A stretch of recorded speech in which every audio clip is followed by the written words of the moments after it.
Welcome back. Let's talk about these does I've been watching and passing on so far. Check it out.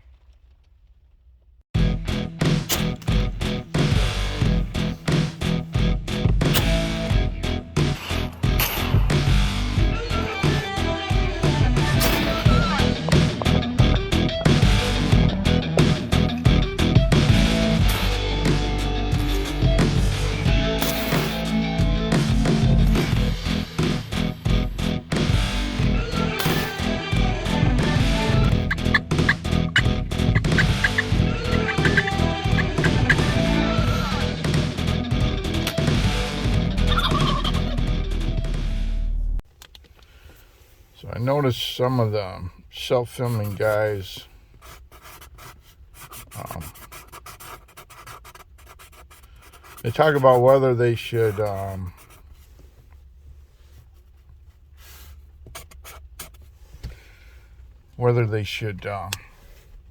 share videos hunts that were unsuccessful. And without getting into too much of semantics, I think any hunt that you learn from and get you closer to your goal is part of the success. But and some of the newer guys, there's a lot of guys out there that are learning. There's some guys that have been hunting a certain way and they don't know of other tactics. I wanted to take a minute or a few minutes and show what I've been doing so far this year. If you've seen the other videos, there's a video about hunting a scrape and hunting the river bottom. And I was going to go over some of the whys, what I've been doing, and kind of give a overall picture. So if you're new to this and you're trying to put together what you see, hopefully some of this can help. I have to make a couple assumptions. I'm going to assume that that deer have bedding and feeding areas, and they're separated by a distance, and that the deer typically move from bedding to feeding and back to bedding at different times of the day. Typically in the morning you have deer moving from feeding back to bedding, and in the evening they move out of bedding and head towards feeding. So what I have this year is there's a river, and on this property there's a river. I'm going to draw sort of how it is here. And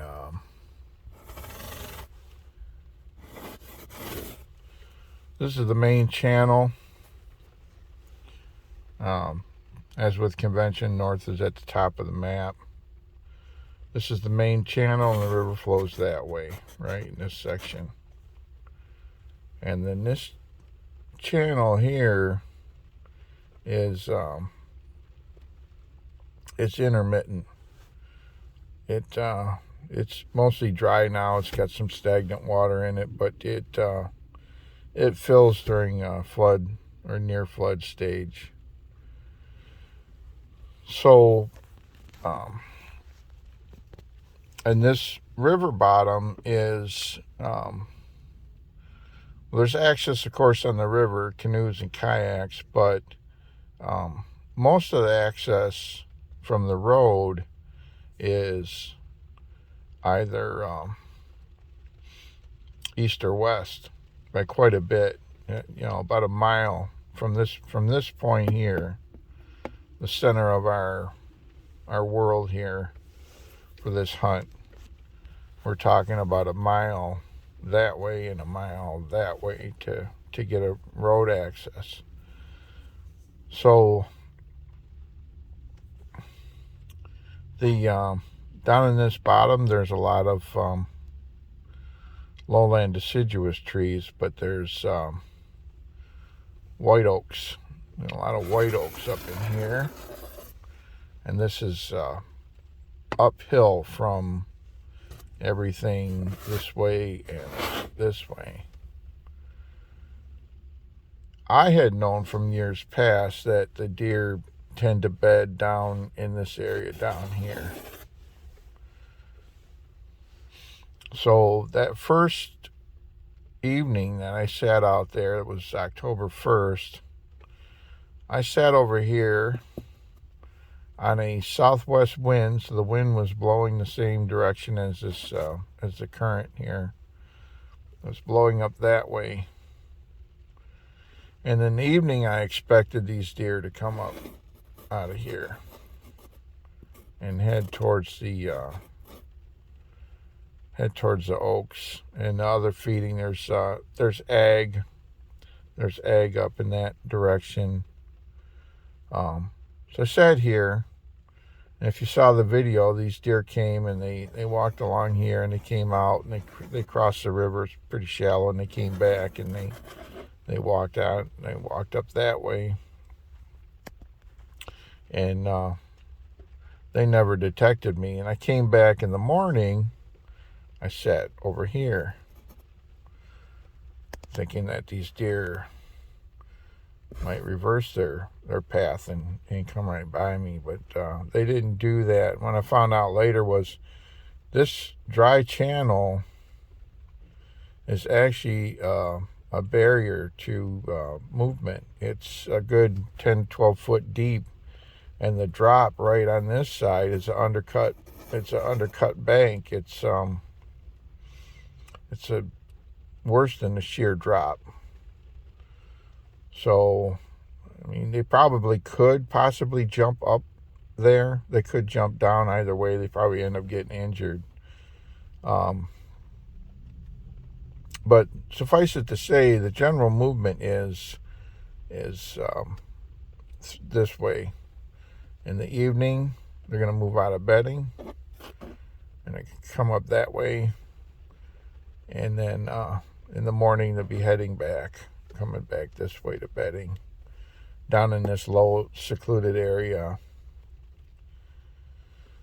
So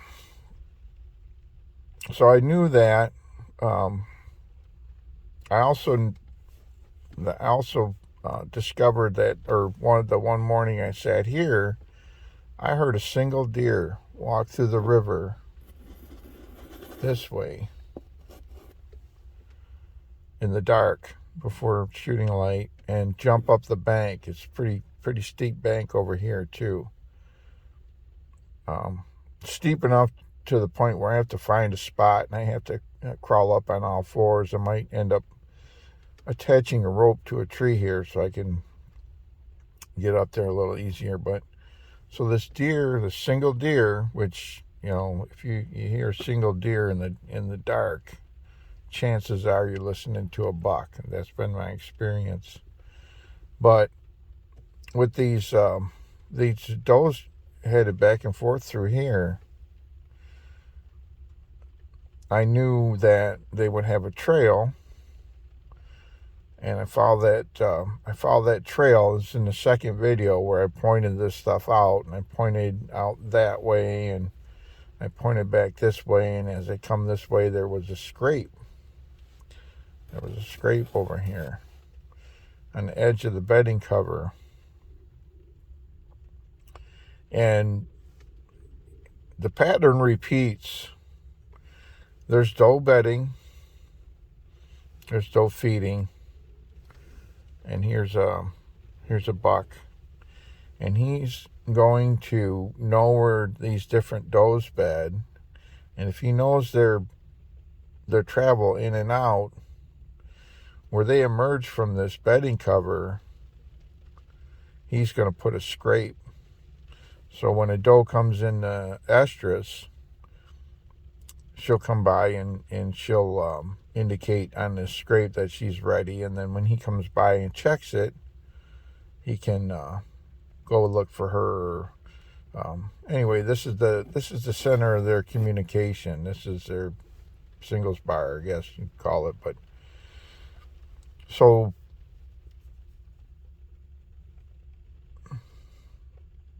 this became, as I slowly moved in here without spooking these deer,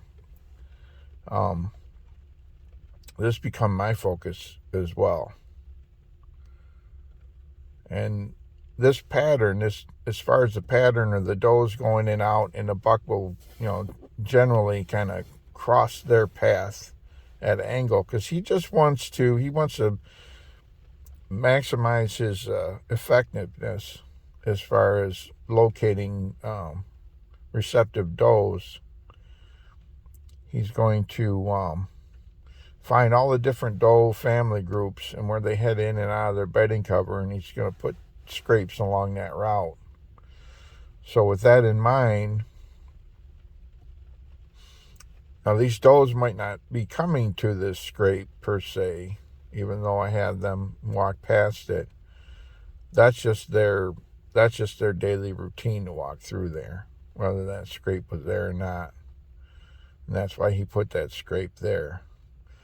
But if we were to follow this path down, let's say he's got a pattern of going that direction, which is west on this map. He's got a daily or every couple days, whatever his pattern is. He checks these in the morning. Most likely after the does had passed. So the does, within an hour, half hour of daylight, depending on the distance here between bedding and feeding,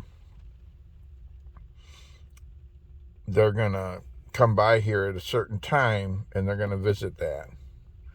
You could also do it at night, but more likely in the morning. The morning pattern is more interesting to me as far as the buck, because after they go by, he's going to usually come a little bit later. He's going to cut across and he's going to check that. And if there's nothing happening here, he's going to continue on his path, and he might have another scrape down this way.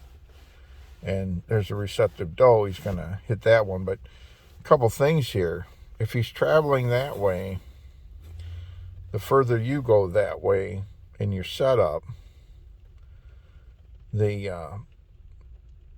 as he's checking doe bedding areas for estrus does, the more likely you're going to catch him in the daylight. And if you just want a doe, then and they're bedded here, and they're coming in and out of here to feed in this direction, as long as you're mindful of the wind and don't hunt this spot, as far as the does are concerned, don't hunt this spot on a bad wind. So you always want the wind blowing your scent in the morning, or I should say in the evening. The does are in here. You want your scent blowing some direction out that way, or that way, to, or even, it could blow it out this way, so they don't detect your presence when they come out and you get a shot at them. As far as the buck goes, it's generally the same wind. You can set up on the same side. You can set up over here somewhere, watching this way, watching where these trails, and this won't be much of a trail, but he doesn't use it that much, but and he's alone, but you want your wind to be right. In the morning, you're gonna have this wind here blowing that way is gonna be fine for the buck, but the does that are coming back, they might detect you. So this kind of setup to me, and the way I've been approaching it, the way I've been hunting it is, I'll sit here in the evening for the does, which I might take a shot at this weekend if they show up. But in the morning, there's a good chance, as they're coming from here and you got a good wind, so this buck that's going to come in and check this scrape doesn't detect you, the does will. Now, they might not freak out. They might just kind of go around, or, just hang up here and wait it out for a while, or come way around this way. They're going to be a little more tolerant. Hopefully you don't spook them, but to the point where they feel unsafe here. You don't want to go tromping around and where they actually bed. But where you hunt and when you hunt this depends on, what you're happy with. If you're happy with, I'm happy with a doe. I love venison. So this would be my evening spot for does. Now, this may be huntable for the does in the morning, depending on the wind, especially if we got like a southeast wind pushing scent up that way. To push the scent up that way, and if they're going to come back, along this, and they can walk up over here on the end of this point, so pretty easy for them to climb up and then walk back. So that would work. So south wind would work. A southwest wind starts getting kind of iffy. But anyway, hopefully that kind of helps. You kind of watch this and put this together with the other videos that I did out in the field. In the one video, I have the camera over here to the side of the scrape. That's something I'm going to check this weekend. But I don't know. Hope this helps somebody. If you have any questions, hit me up in the comments, or I'll try to address that.